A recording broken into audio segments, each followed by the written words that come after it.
Trading में loss होना तो आम बात है, पर इसका सबसे बड़ा रीजन क्या है? साइकोलॉजी। अब साइकोलॉजी और लॉस का क्या लेना देना है? तो इस बात के लिए अर्ज किया है। लॉस हुआ तो दिल घबराया, मन रोया और चार्ट से नजर हटाया। शायद मार्केट ही गलत था, ये सोच बनाकर बैठा और असली गलती तो मैंने स्ट्रेटजी पे सौंपा। दिल बोला रिकवर कर लूंगा सब मैं एक ही बार में, डुबा दिया सब मैंने इस जोश के प्यार में। पर जीतेगा वही जो सीखे हर वार से, जो निकले स्ट्रांग मार्केट के हर वार से। मार्केट हर दिन एक नई सीख देता है, जो सीख लिया वो ट्रेडिंग जीत लेता है। कुछ समझे बॉस?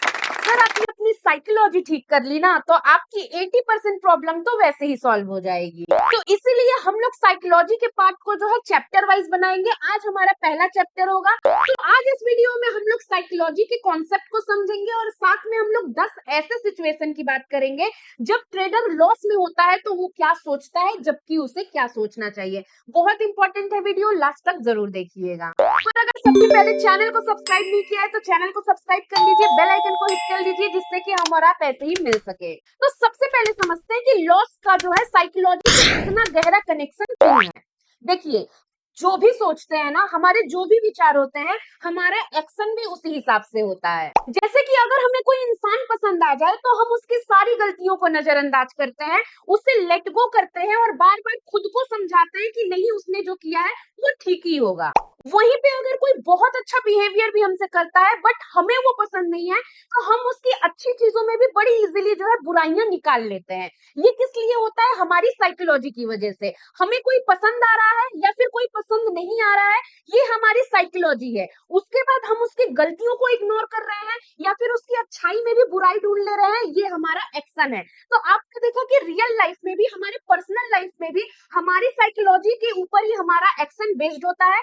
हम जो सोचते हैं उसी हिसाब से हम एक्शन लेते हैं, क्योंकि कहीं ना कहीं हमारे माइंड में ये सिग्नल जाता है कि ये जो बंदा है ना, ये हमें बहुत अच्छा लगता है, तो चलो इसकी गलती भी इग्नोर कर लेते हैं। तो एक्शन भी उसी हिसाब से होता है। वहीं पे अगर कोई हमें नापसंद है तो कहीं ना कहीं हमारे माइंड में वो इरिटेशन वाली सिग्नल जाती है, वो नेगेटिव एनर्जी जाता है। तो सामने वाले बंदा चाहे कुछ भी अच्छा करे आपके साथ, हम कैसे न कैसे उसके अंदर वो बुराई ढूंढ ही लेते हैं। और ये बात तो आपको भी माननी पड़ेगी कि हम अगर किसी को पसंद करते हैं तो कभी नहीं चाहते हैं कि सामने वाला बंदा हमसे दूर जाए। ठीक वैसे ही हमारे पैसे से भी हम अटैच्ड होते हैं, उसको पसंद करते हैं और हम बिल्कुल नहीं चाहते हैं कि हमारा जो पैसा है वो लॉस में जाए या फिर हमसे दूर जाए। बट सच्चाई ये भी है कि 90% ऑफ द केसेस आप जिसको पसंद करते हैं ना, वो इंसान आपसे दूर चला ही जाता है और एक टाइम ऐसा आता है जब वाकई में आपको उसे जाने देना चाहिए। वैसे ही ठीक हमारे पैसे के साथ भी है। पैसा जब बहुत ज्यादा जा रहा है, बहुत ज्यादा अगर जाने लगा है, तो हमें जबरदस्ती उसको रोकने का ट्राई नहीं करना चाहिए। एक टाइम पे हमें उस चीज को जाने देना चाहिए। कहेंगे पूजा क्या बोल रही हो, क्यों हमें पैसे को जाने देना चाहिए? चलिए इसको भी हम लोग पर्सनल चीज से समझते हैं। किसी को बहुत ज्यादा लाइक कर रहे हैं और उसके जाने के ख्याल से आपको घबराहट हो रही है, तो क्या करते हैं आप? उसके घबराहट के चक्कर में, चाहे वो चीज रियल हो या ना हो, घबराहट के चक्कर में आप काफी जो है उल्टे उल्टे काम करना स्टार्ट करते हैं।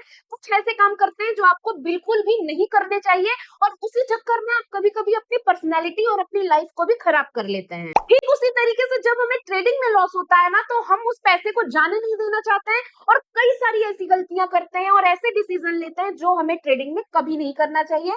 इसीलिए एक लिमिट टाइम तक एक कैलकुलेटिव रिस्क लेके हमें उस पैसे को जाने देना चाहिए। तो यहाँ तक आपको एक बेसिक कॉन्सेप्ट साइकोलॉजी का तो समझ में आ गया होगा कि एक ह्यूमन नेचर है। हम जिससे भी अटैच्ड होते हैं, वो चाहे पैसा हो, प्यार हो या कोई और चीज हो, उसको लेके हमारा जो ह्यूमन नेचर है वो एक ही तरीके से काम करता है। वैसे आप लोगों ने किसी के चक्कर में कुछ कांड किया है कि नहीं, कमेंट करके जरूर बताइएगा। तो सबसे पहली सिचुएशन, मान लीजिए कि आपने नीचे के साइड में ट्रेड लिया और मार्केट ऊपर जाने लगी, और आपने क्या किया कि स्टॉप लॉस नहीं लगाया। क्यों नहीं लगाया? क्योंकि कहीं ना कहीं आपके मन में या तो ओवर कॉन्फिडेंस रहता है कि नहीं, जो मैंने ट्रेड लिया है वो बिल्कुल सही होगा, या फिर आपको डर लगता है कि अगर कहीं मैंने एसएल लगा दिया तो मार्केट हमारे ऑपोजिट में आएगी और हमें हिट करके चली जाएगी और फिर जो है हमें लॉस हो जाएगा। जबकि हमें ये सोचना चाहिए कि हमें एसएल लगाना कंपलसरी है। अगर हम सही होते हैं तब तो हमारा एसएल प्रोटेक्शन देगा ही देगा, और अगर हम गलत होते हैं तो हमें एक लिमिटेड लॉस होगा और हमारा जो रिस्क मैनेजमेंट है वो बिल्कुल सही तरीके से काम करेगा। मुझे जितना लॉस लेना है उससे ज्यादा का लॉस मुझे नहीं होगा, एक लिमिटेड लॉस होगा, और फिर जो है मैं दोबारा एनालिसिस करूंगी और उस हिसाब से मैं दोबारा एंट्री भी कर सकती हूँ। बट हम इन सब चीजों को ना सोचते हुए केवल अपने डर की बात सुनते हैं और उस हिसाब से या तो ओवर कॉन्फिडेंस में या तो फिर डर से जो है हम लोग एसएल नहीं लगाते हैं, जो कि बिल्कुल गलत है। तो जब आप बढ़ते हुए लॉसेस को देखते हैं तो ज्यादातर लोग ये करते हैं कि चलो मैं दूसरे साइड में भी एंट्री कर लेता हूँ। एग्जाम्पल के लिए, अगर आपने जो है कॉल में एंट्री की थी तो आप पुट में भी एंट्री कर लेते हैं, आपने पुट में भी एंट्री की है तो कॉल में भी एंट्री कर लेते हैं। अगर सिंपली आपने बाय किया है तो सेल करके भी छोड़ देते हैं। तो आपके दिमाग में चलता है कि चलो अगर एक साइड में और एंट्री कर लेंगे, दोनों साइड में हमारा पोजीशन बन जाएगा, तो एक साइड में तो हमें लॉस हो ही रहा है, दूसरे साइड हमें जो है प्रॉफिट देगा, तो हमारा लॉस रिकवर हो जाएगा। बट ये बिल्कुल गलत साइकोलॉजी है, हमें इस साइकोलॉजी से बिल्कुल काम नहीं करना चाहिए। हमें उस टाइम ये सोचना चाहिए कि अगर मेरा एनालिसिस सही है, मैं एसएल नहीं लगा पाया, चाहे कोई भी रीजन हो, तो अब अगर हमें बड़ा लॉस दे रहा है तो चलो जो मिल रहा है उसको लेके हम निकलते हैं, और साथ में हम एंट्री करेंगे लेकिन एक प्रॉपर एनालिसिस के बाद। अगर हमें ऑपोजिट डायरेक्शन में एक सिग्नल मिल रहा है तो हम एंट्री करेंगे विथ प्रॉपर एसएल, ना कि बीच में से जब मन में आया एंट्री कर लिया केवल ये सोच के कि चलो एक साइड लॉस हो रहा है तो एक तरफ जो है प्रॉफिट होगा ही। ऐसा भी हो सकता है कि आपने दूसरे साइड में एंट्री की और मार्केट रिवर्स हो गया, और अब आपका जो पोजीशन लॉस में चल रहा था उसमें तो थोड़ी बहुत रिकवरी दिख रही है, बट आपने जो नया पोजीशन बनाया है उसमें आपको बड़ा लॉस दिखने लगा है। तो ओवरऑल दोनों पोजीशन आपके लॉस में चले जाएंगे और इस तरीके से आपको डबल लॉस हो सकता है। तो जैसी आपकी साइकोलॉजी है आपका एक्शन भी वैसा होते जा रहा है, और उस गलत साइकोलॉजी की वजह से आपके एक्शन भी गलत हो रहे हैं और आपके लॉसेस बढ़ते जा रहे हैं। इसीलिए बहुत ज्यादा जरूरी है कि जब हम ट्रेडिंग कर रहे हैं तो हम एक प्रोफेशनल तरीके से ट्रेडिंग करें, ना कि सिर्फ इधर से कुछ पता कर लिया उधर से कुछ सीख लिया आके जो है ट्रेडिंग करना स्टार्ट कर दिया। नहीं, आपके हर एक सीख में जो मार्केट आपको सिखा रहा है ना उसके लिए वो पैसे वसूल कर रहा है और उसके लिए आप काफी ज्यादा बड़ा चार्ज पे कर रहे हैं। तो इन सब चीजों से हमें बचना है और हमें कोशिश करनी है कि हम एक प्रोफेशनल ट्रेडर बन सके। मान लीजिए कि आपका एक दिन खत्म हो गया, आपने दोनों तरफ से लॉस किया, भारी भरकम लॉस किया। अब नेक्स्ट डे पे आप आते हैं और ये सोचते हैं कि कल मुझे लॉस हुआ था, चलो मैं क्वांटिटी इंक्रीज कर देता हूँ तो पूरा लॉस मैं एक ही बार में आज कवर कर लूंगा। मतलब मार्केट में कितना भी पैसा ज्यादा नहीं है, बस क्वांटिटी इंक्रीज कर दो और जितना भी लॉस है वो तो एक दिन में ही रिकवर हो जाएगा। क्या आप भी कभी ऐसा सोचा है? कमेंट करके जरूर बताइएगा। तो अगर आप लोग बात करें इस साइकोलॉजी की, बहुत गलत साइकोलॉजी है, खतरनाक साइकोलॉजी है। एक तो आपने गलत साइकोलॉजी की वजह से कल लॉस किया, ऊपर से आप आज आके जो है क्वांटिटी इंक्रीज की बात कर रहे हैं, क्वांटिटी इंक्रीजमेंट के बारे में सोच रहे हैं, जबकि आपको ये सोचना चाहिए कि कल मैंने क्या गलती की। कल मैंने एसएल नहीं लगाया, कल मैंने ओवर ट्रेडिंग की, कल मैंने स्ट्रेटेजी को फॉलो नहीं किया, मेरी साइकोलॉजी गलत थी इसलिए मैंने गलत डिसीजन लिया और मुझे इतना बड़ा लॉस हुआ। चलो आज मैं क्या करता हूँ, आज मैं अपनी साइकोलॉजी पे काम करता हूँ, डिसिप्लिन से काम करूंगा, स्ट्रेटेजी को फॉलो करूंगा और ओवरऑल पूरे ट्रेडिंग प्रोसेस को मैं फॉलो करूंगा, चाहे मुझे प्रॉफिट हो या लॉस हो। लॉस भी हो तो कोई बात नहीं है, लेकिन जो प्रोसेस है ना मैं उसको फॉलो करूंगा, मार्केट जो मुझे दिखाएगा मैं उसके हिसाब से पीछे पीछे चलूंगा। साइकोलॉजी तो आपकी ये होनी चाहिए, बट नहीं, आप आके क्या करते हैं, क्वांटिटी इंक्रीज के बारे में सोचते हैं, फिर आप क्वांटिटी को इंक्रीज करते हैं और फिर रिजल्ट सेम रहता है, लॉस लॉस और लॉस। क्यों? क्योंकि आपकी जो मेन प्रॉब्लम थी उस पे आपने वर्क ही नहीं किया, आपने केवल लॉस को रिकवर करने के बारे में सोचा, अपने प्रॉब्लम का सॉल्यूशन नहीं सोचा, केवल लॉस को रिकवर करने के बारे में सोचा। जो आपकी गलती थी उसको आइडेंटिफाई ही नहीं किया तो आप सॉल्व कैसे करेंगे? तो पहले तो जो है ना आपको आइडेंटिफाई करना पड़ेगा कि आपने गलत क्या किया है और उस हिसाब से फिर सुधार करना पड़ेगा। तो हम लोग अपने नेक्स्ट साइकोलॉजिकल मिस्टेक की तरफ बढ़े, उससे पहले मैं आप लोगों को बता दूं कि अगर आप लोगों को भी एक प्रोफेशनल ट्रेडर बनना है और उसके लिए एक प्रोफेशनल ट्रेडर का पूरा स्किल सीखना है, क्योंकि ट्रेडिंग एक स्किल है जो ऐसा नहीं है कि कहीं से कुछ भी सीख लिया और हो गया। नहीं, आपको स्टेप बाय स्टेप हर चीज सीखना होता है और उससे ही आप एक प्रोफेशनल ट्रेडर बनते हैं। उसमें आपको मेंटरशिप की भी जरूरत होती है। तो अगर आपको भी एक मेंटरशिप चाहिए और आपको प्रोफेशनली ट्रेडिंग सीखना है तो हमारे पास कोर्सेज अवेलेबल है, यहाँ पे लाइव क्लासेस भी चलते हैं या आप रिकॉर्डेड वीडियो के ऑप्शंस भी जो है चूज कर सकते हैं। अगर आप लाइव क्लासेस को चुनेंगे तो आपको ज्यादा बेनिफिट रहेगा, क्योंकि आप रियल टाइम में एकदम जो है अपने डाउट्स को क्लियर कर पाएंगे। क्लासेस नहीं लेती हूँ, यहाँ आप देख सकते हैं आपको लॉस रिकवरी एडवांस कोर्स, साथ में ऑप्शन बाइंग का भी मास्टरी कोर्स, ये एडवांस है ऑप्शन बाइंग का मास्टरी कोर्स। इसमें बहुत कुछ आप यहाँ पे देख सकते हैं, पढ़ सकते हैं। profitchain.in पे आके आपको बहुत कुछ ऐसा मिलेगा जो आपको यूट्यूब पे अवेलेबल नहीं है, एकदम नए तरीके से आपको मिलेगा। हेजिंग हो गया, स्टॉक मार्केट का कंप्लीट पैकेज हो गया, फ्यूचर ट्रेडिंग हो गया, बहुत सारे कोर्सेज हम कराते हैं। आप यहाँ पे देख सकते हैं हमारे पास इतने सारे कोर्सेज अवेलेबल है। तो अगर आपको एक प्रोफेशनल ट्रेडर बनना है और कोर्सेज ज्वाइन करने हैं तो आप profitchain.in पे आके ज्वाइन कर सकते हैं। और अगर आपको एक फ्री डेमो क्लास चाहिए या फिर कोर्स के बारे में कोई और जानकारी चाहिए तो यहाँ पे व्हाट्सएप नंबर दिया गया है, इस पे आप व्हाट्सएप भी कर सकते हैं। तो चलिए अब हम लोग अपने नेक्स्ट साइकोलॉजिकल पॉइंट की तरफ बढ़ते हैं, जो कि है रिकवरी के चक्कर में अपना पूरा कैपिटल जो है एक ही ट्रेड में डालना। अभी मैंने आपको बताया कि लोग क्या करते हैं कि अपने लॉस रिकवरी के चक्कर में क्वांटिटी को इंक्रीज कर देते हैं, बट उससे भी बड़ी गलती ये है कि हमारे पास जितना भी कैपिटल है, जितना भी, मान लीजिए कि हमारे पास 1 लाख का कैपिटल है और पूरा का पूरा 1 लाख आप केवल एक ट्रेड में डाल रहे हैं, तो ये तो पहली वाली गलती के भी बड़े पापा हैं, ब्लंडर है ये। मतलब ऐसा तो कभी नहीं करना चाहिए। अगर आपके पास 1 लाख का कैपिटल है और आप ट्रेडिंग करने आए हैं, तो आपको जो है ना कुछ परसेंट ही कैपिटल का हिस्सा ट्रेडिंग में एक बार में लगाना चाहिए। तो मान लीजिए कि पहले तो आप ठीक थे, आपके पास 1 लाख की कैपेसिटी थी, बट आप क्या ट्रेड करते थे? आप केवल 10,000 20,000 से ट्रेड करते थे। फिर आपके साथ जो भी हुआ उसके बाद आपने सोचा कि चलो मैं क्वांटिटी इंक्रीज कर लेता हूँ। तो आपने क्या किया, 1 लाख के कैपिटल का क्या किया, पहले आप 20,000 करते थे तो अब आप 40,000 से करने लगे। ये भी गलत साइकोलॉजी है। अब जो मैं बता रही हूँ वो है कि आपके पास 1 लाख की कैपेसिटी है और आप पूरा का पूरा 1 लाख से ट्रेडिंग कर रहे हैं, मतलब आप जो है बिल्कुल गलत रास्ते पे चले गए हैं। और आपका जो है ना ट्रेडिंग में, आई एम सॉरी टू से, बट ट्रेडिंग में फ्यूचर बहुत ज्यादा अंधेरे में है और मुझे नहीं लगता है कि आप बहुत ज्यादा दिन तक जो है मार्केट में टिक भी पाएंगे। अगर आप टिकेंगे तो उसके लिए आपको फिर से कैपिटल लाना पड़ेगा और अलग अलग तरीकों से कैपिटल लाना पड़ेगा, और फिर जो है ना वो आपकी पर्सनल लाइफ को और प्रोफेशनल लाइफ को बहुत ज्यादा इफेक्ट करेगी। तो आपको समझना होगा कि साइकोलॉजी ना कैसे कैसे वर्क करती है, ट्विस्ट कर करके वर्क करती है। कि अरे सेम ही तो है, बट सेम नहीं होता है, डिफरेंस होता है। और आप बिल्कुल भी अनप्रोफेशनल ट्रेडर हैं अगर आप ऐसा कर रहे हैं तो। और एक बात आप गार्ड मान लीजिए कि अगर आपको वाकई में प्रॉफिटेबल ट्रेडर बनना है तो आपको फिर प्रोफेशनल ट्रेडर बनना ही होगा। ऐसे वैसे कुछ भी करके एक दिन प्रॉफिट हो गया, दूसरे दिन पूरा चला गया, ऐसे जो है ट्रेडिंग जर्नी कंप्लीट नहीं हो पाएगी। और ऐसे करके जो है ना आपका कोई भी फाइनेंशियल ईयर प्रॉफिट में नहीं जाएगा। तो इस चीज को आपको ध्यान देना ही पड़ेगा। तो कैपिटल डाइवर्सिफिकेशन साइकोलॉजी का ही पार्ट है और बहुत इंपॉर्टेंट पार्ट है। इसके लिए आपको बहुत ज्यादा जो है स्मार्टली प्लान बनाना पड़ता है कि आप कितने कैपिटल के साथ मार्केट में आएंगे और उस कैपिटल को किस टाइप के ट्रेडिंग में कितना डिप्लॉय करेंगे। और उस डिप्लॉयमेंट के चलते आपको ऐसी स्ट्रेटेजी बनानी पड़ती है कि आप ज्यादा से ज्यादा दिन जो है मार्केट में टिक पाए। तो क्या आपने ये सब प्लान पहले से किया है? मुझे कमेंट करके जरूर बताइएगा। बाकी अगर अभी तक आप लोग ये सारी गलतियां कर रहे थे तो आइए हमें ज्वाइन कीजिए, डेमो क्लास लीजिए और फिर जो है एक प्रोफेशनल ट्रेडर बनने की तरफ राह में आगे बढ़िए। तो चलिए अब हम लोग अपने नेक्स्ट पॉइंट की तरफ बढ़ते हैं। आपने एंट्री की और एसएल लगाया, वाह, यहाँ तक तो आपने अपने आप को सुधारा कि आपने एंट्री भी की और आपने एसएल भी लगाया। और एसएल क्या हुआ, हिट हो गया, क्योंकि एनालिसिस सबकी सही या गलत होती ही है। जैसे ही आपका एसएल हिट हुआ आप क्या करेंगे, फिर से दूसरे साइड में एंट्री करेंगे और फिर क्या करेंगे, वहां भी आप एसएल लगाएंगे, बिल्कुल लगाएंगे। यहाँ तक हमने एसएल लगाना तो सीख लिया है, क्या कि तुरंत दूसरे साइड एंट्री की और वहां पे भी एसएल लगा दिया।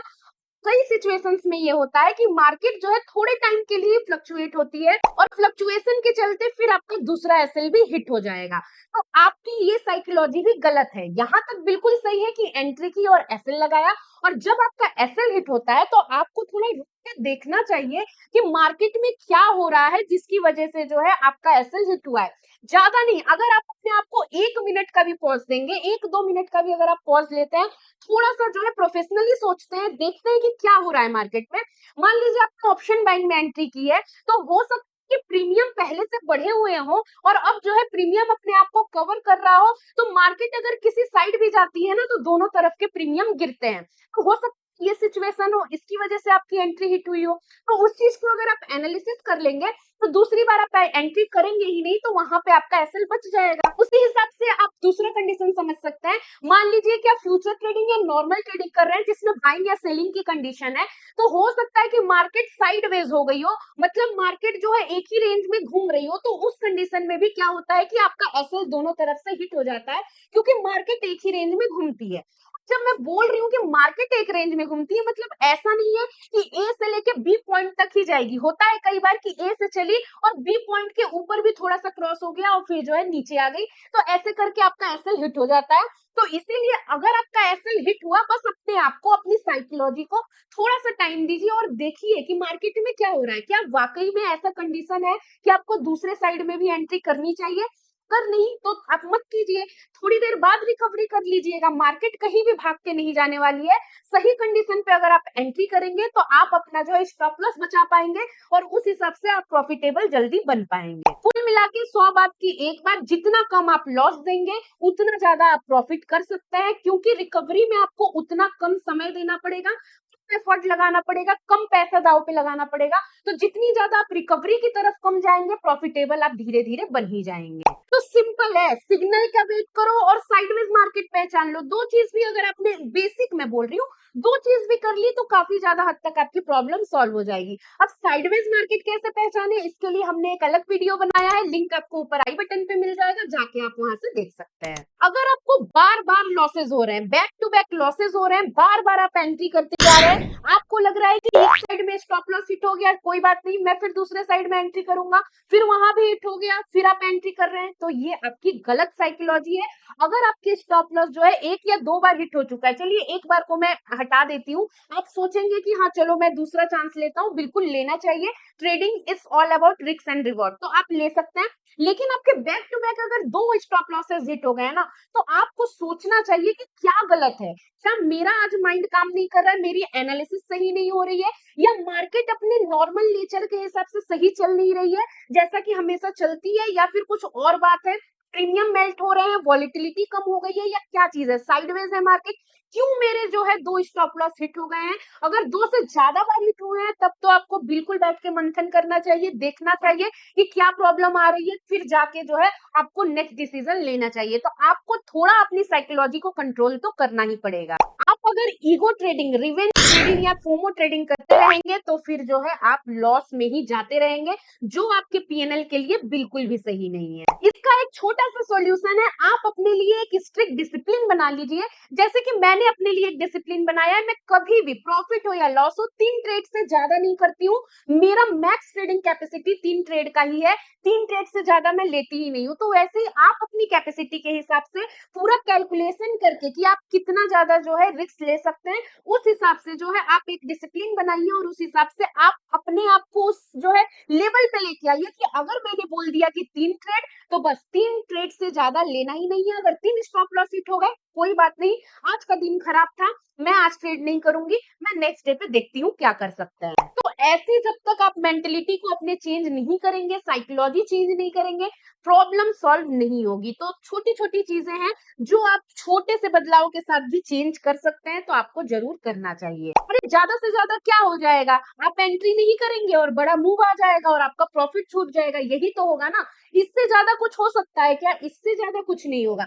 बट यहाँ भी आप पॉजिटिव सोच सकते हैं कि ठीक है, मूव मिस हो गया, नेक्स्ट डे पे आएगा मूव, कल नहीं आएगा, परसों नहीं आएगा, नेक्स्ट डे पे नरसों आएगा।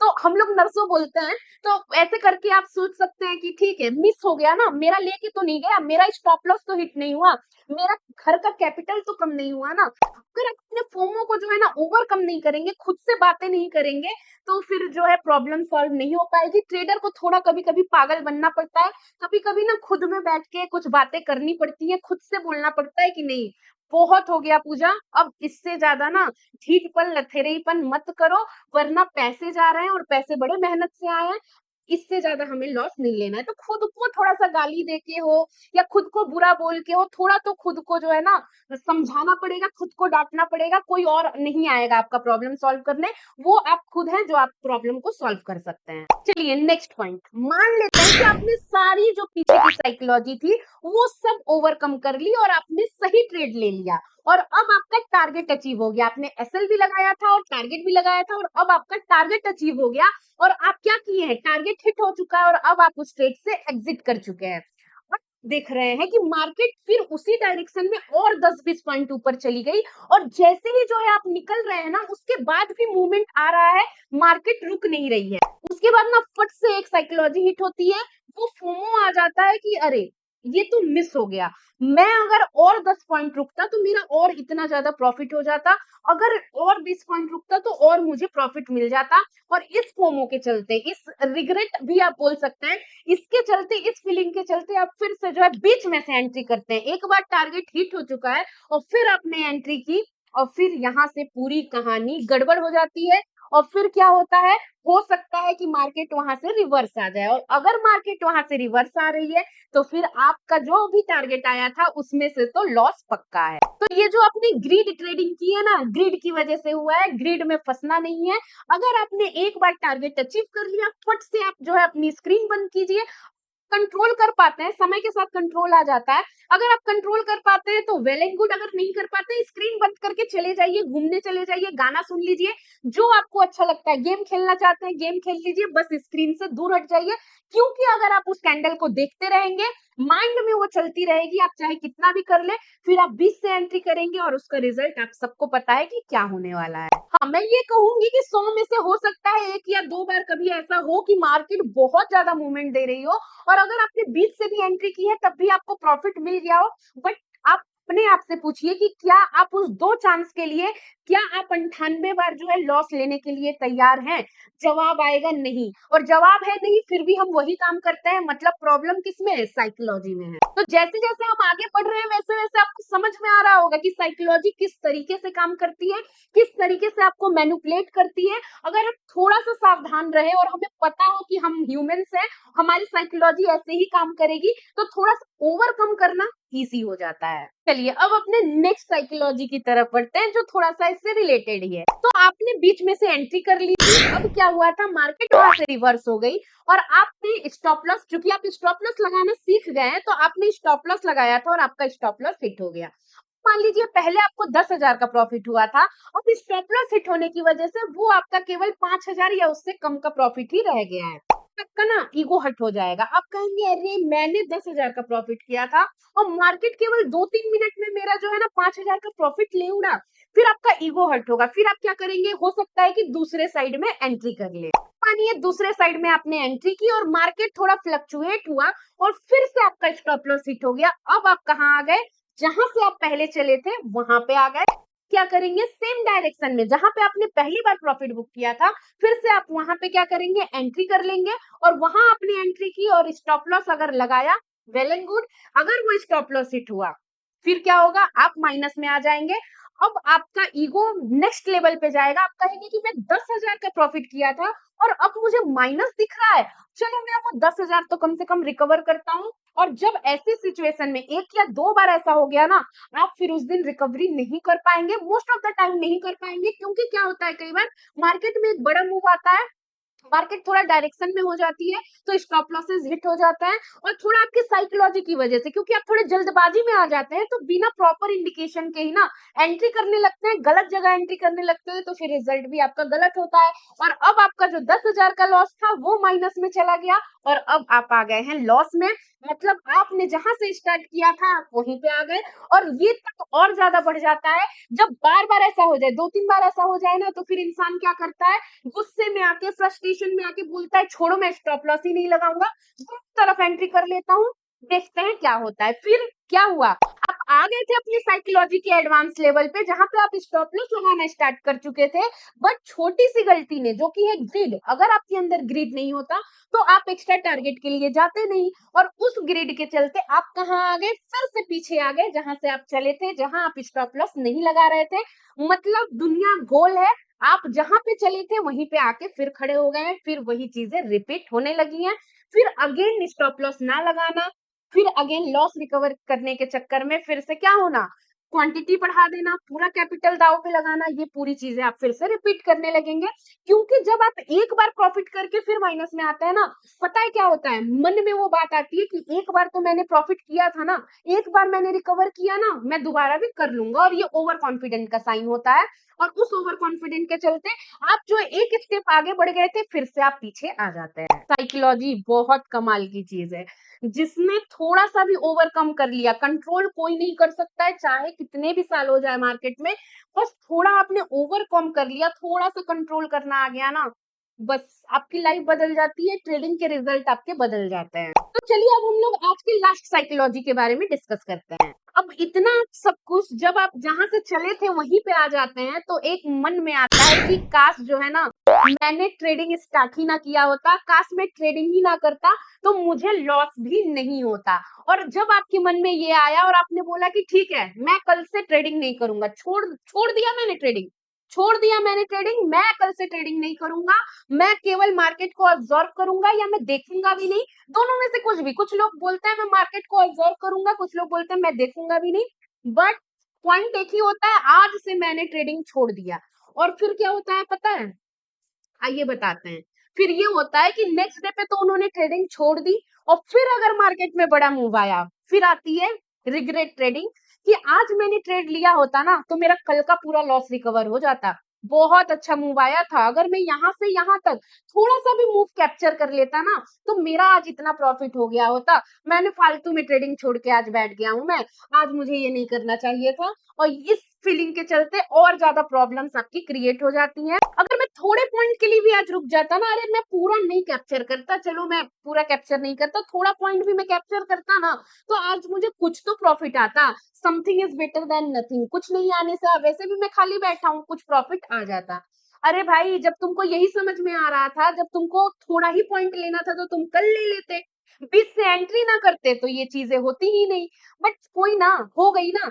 अब इस चक्कर में आप क्या करते हैं, आपने देखा, फिर वो आपके अंदर ग्रिड एकदम एक्टिवेट हुआ, वो आपका रिग्रेट एकदम एक्टिवेट हुआ कि नहीं, मुझे ट्रेडिंग नहीं छोड़नी चाहिए। ट्रेडिंग में पेशेंस रखना पड़ता है, ट्रेडिंग में क्या करना पड़ता है, पेशेंस रखना पड़ता है, वेट करना पड़ता है। अगर मैं बार बार कंसिस्टेंटली ट्रेड करता रहूंगा, तो मैं प्रॉफिटेबल बन जाऊंगा। ये ज्ञान लोगों को पहले याद नहीं आता है, लास्ट में आके याद आता है कि पेशेंस और ये सारी चीजें बाद में याद आती हैं। अब आप क्या करते हैं कि ये अपने आप को मूर्ख बनाते हैं आप, और उसके बाद क्या करते हैं, फिर से जो है मार्केट में आते हैं। और हो सकता है कि जब आप मार्केट में आए, तो मार्केट चेंज हो गई, मार्केट साइडवेज हो गई, या फिर क्या हुआ, कुछ ऐसा हुआ कि आप जो है प्रॉफिट नहीं कर पाए, फिर से आपका स्टॉप लॉस हिट हुआ, फिर आप फ्रस्ट्रेशन में आए, और फिर अगेन बात आके रुक गई लॉस रिकवरी पे। और अगर गलती से आपकी एंट्री करने के बाद एक दिन आपको प्रॉफिट हो गया ना, दूसरे दिन आप उससे ज्यादा पैसा गवा के आएंगे। क्यों? क्योंकि आपके अंदर फिर से ओवर कॉन्फिडेंस आ जाएगा। तो आप देख रहे हैं, साइकोलॉजी एक दूसरे के ऊपर जो है ना चलती रहती है। ये पूरा साइकोलॉजिकल लूप है, ये पूरा चल रहा है, गोल गोल चल रहा है, और आपको जो है एक के ऊपर एक लूप क्रिएट करते जा रहा है। आप बार बार आगे बढ़ रहे हैं, बट फिर से पीछे आ जा रहे हैं, फिर आगे बढ़ रहे हैं, फिर पीछे आ जा रहे हैं, और फिर जो है धीरे धीरे आप इन चीजों को जो है ओवरकम कर पाते हैं। काफी समय लगता है, काफी साल बीत जाते हैं, बट धीरे धीरे हम जो है ओवरकम कर पाते हैं।